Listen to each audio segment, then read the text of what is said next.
for listening to me. My name's Dr. Colin Robertson. I'm a part of the research team. I joined Enzino just at the end of last year myself, and the reason being is because I've spent the past 25 years working in everything from clinical health as a clinical exercise physiologist, all the way through to helping athletes prepare for the Olympic Games, to climb Everest, row across the Atlantic, you name it. I've worked in that space, but my key drive has been how to improve global health. And when I became aware of Enzino and what Enzino was about and its philosophy and its key flagship product, which I'm about to take you through now as quickly as I possibly can, I'm sure I'll get to speak to you about this again further down the road.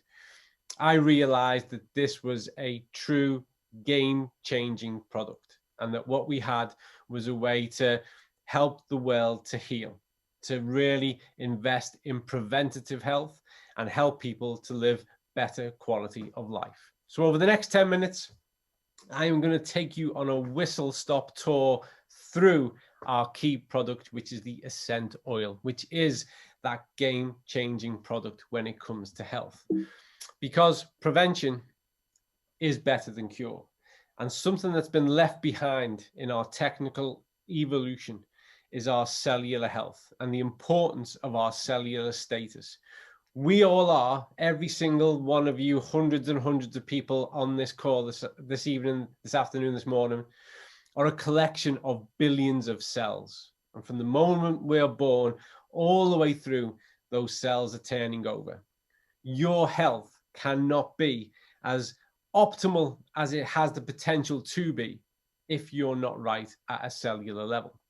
And this hinges off a key factor, and this comes down to the ratio between those polyunsaturated fatty acids, those omegas, principally omega-6 and omega-3. And we have a problem in the world that we are out of balance. For most people, we encourage them to increase their omega-3s in their diet and reduce their omega-6s. But it's nigh on impossible because the way in which food is produced nowadays, mass manufacture of production of foods, has changed the way we eat and what's available to us. And actually accessing those good quality sources of those omega-3s, particularly the marine-based omega-3s, the DHA and the EPA, have become harder and harder to achieve as our societies have changed and our dietary behaviors have changed along with it. So we have this out of balance ratio with regards to the food we consume and therefore what happens at a cellular level. And this is something that we need to be proactive about correcting. We have to do this in advance. This way we can put ourselves in a better state of preserved health. But we need to look at our diet, because on the left here, we've got our fatty fish, we've got our wild salmon, we've got our rich sources of those omega-3s. But the reality is most people consume the types of fish when they consume fish from the sources on the right. When it comes to those omega-9s, which you haven't mentioned, omega-9s play such a key role in our health status as well. Well, that comes from that virgin olive oil, that extra virgin olive oil from those olives. And yet, and it's very true over in India, 75% of Indian oil consumption comes from palm oil and soybean oil, which again is richer sources of those omega-6s. So when we look at dietary behaviors across the globe, we see this consistent pattern of shift and change towards those most manufactured, easier to access sources of foods and nutrients, which take further and further steps away from the sources that we actually need, that we've evolved from this planet consuming and being based upon. Our relationship with nature, with the planet, as we've progressed as a species, has relied on this. But there's been a fundamental change in how we do food. And so much of this has been left behind. In India today, we're seeing a young population with different eating habits. Things have changed. The world has changed. We've experienced this here in the UK, where I'm based, certainly in the US, all across mainland Europe, Australia, and we're seeing this in India as well. Every third person is a youth in India. And in approximately 7 years' time, the median age will be 29. Frozen ready meals already outpace any other subcategory of food with double-digit growth in 2019. This is the same shift in dietary behavior that we've seen across the world. And McCain Foods India continues to be the leader. And they are producing mass manufactured ultra-processed foods, which give us direct access more often than not to some of the things we shouldn't eat, but definitely to increased sources of omega-6. No omega-3. We need to strike a better balance. We need to start to figure, how do we address this? How do we get that essential omega-3 back into the diet sustainably? There are 7.8 billion people in the world. In reality, to achieve this through our diet, we would have to be eating line-caught, wild, fatty fish 4 to 5 times per week. So do the maths, 7.8 billion times 4 to 5 per week. It's not ecologically sustainable.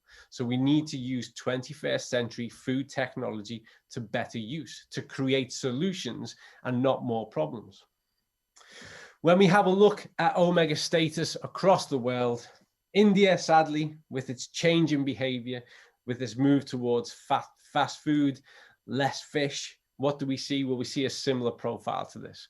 We see an average omega-6-3 ratio of 14.8 to 1. So that means that within the cell, we have 14.8 omega-6 to 1 omega-3. And really, we want that ratio to be less than 4 to 1 in order for us to reach that plateau, that level in which we know those inflammatory markers are down and the status of the cell is optimized. We get this nice permeable membrane. Nutrients can get in, toxins can get out, and the cell is a happy place to be. When we look at people who consume other types of omega-3 product, the fish oil industry, what do we see? Well, we see a bit of an improvement, but we still don't see people reaching the required level. We see this now on average across the world at 9.9 to 1. So still way outside the required range of that 4 to 1. But this is what we see. And there's good reason for that. And we at Zenzino agree with the next statement, is the fish oil doesn't work. There's a key element missing from fish oil, and that it's not attached to the polyphenol. The polyphenol, going back a moment ago when we discussed our virgin olive oil, the polyphenol is key to this. Wherever we find omega-3 in the wild, it is attached to a polyphenol. And the fish oil industry separates the two. And that leaves the omega-3 vulnerable, sensitive to heat, and it experiences a lot of deterioration before it can ever reach the cell. And hence why we see those types of statistics. And the research supports that. However, when we get to the essential oil, we see something decidedly different. And my colleague Henrique is going to talk through the test shortly, so I'll just focus on some of the data.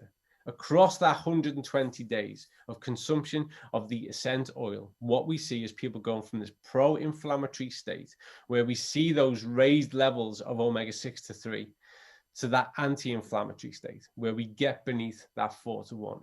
In beyond 95% instances, we see this change brought about. This is the most important fundamental switch we can make to the cell. At this level, we are starting to normalize the health status of the cell, controlling those inflammatory markers, and therefore better placing us with every other consequence of our potential health. So what we see here, so regardless of where a person started from, whether they were taking no omega-3 supplements, whether they were using something from that fish oil industry, once they commence their journey, that 120-day period, we see that change take place. We see those people achieve the level required to optimize the inflammatory status, to reduce those inflammatory markers and optimize the health of the cell. This is critical to our health. It's critical to our gut health, our brain health, our physiological well-being. And it's something that shifts our risk away from more chronic diseases and illnesses.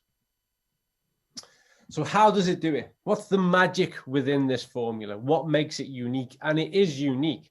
Hence why I am now at Zenzino, to drive this further forward and to help to change the health of the world. Well, first of all, we have certified from sustainable aquaculture, friend of the sea, good quality fish that comprise the oil that makes it to the essential oil. Secondly, we have the Picual olives, pre-harvested, cold pressed, packed with polyphenols, 750 milligrams per kilogram versus the industry standard of 100 milligrams per kilogram. So we have quality. We have the two essential ingredients, component parts of the essential oil, which is the good quality fish that provide the oil. And then we have the high polyphenol packed phytonutrient oil, the olive oil, that is wrapping that up and acting as a chaperone, protecting that omega-3 as it goes through the stomach, enabling it to reach the cell. The olive oil alone acts as an anti-inflammatory, unleashing the omega-3 to take charge of the cell and further control those inflammatory markers, enhancing the quality and the status of the cell membrane. Simply off a dosage that's relevant to your body weight, 0.15 mil per kilogram. And this safely adjusts our omega-3 within 120 days. And it takes 120 days for our red blood cell count to turn over. And within that time, we can literally transform our cellular status and health. We have certified analysis with regards to the quality and the rigor that the product goes through before it reaches the market. So we know that it's safe. We know that it's effective. We sit on a database of over 600,000 dry blood spot samples. We can back up our figures that we reveal. And we know that through all of this process, we are changing health one cell at a time.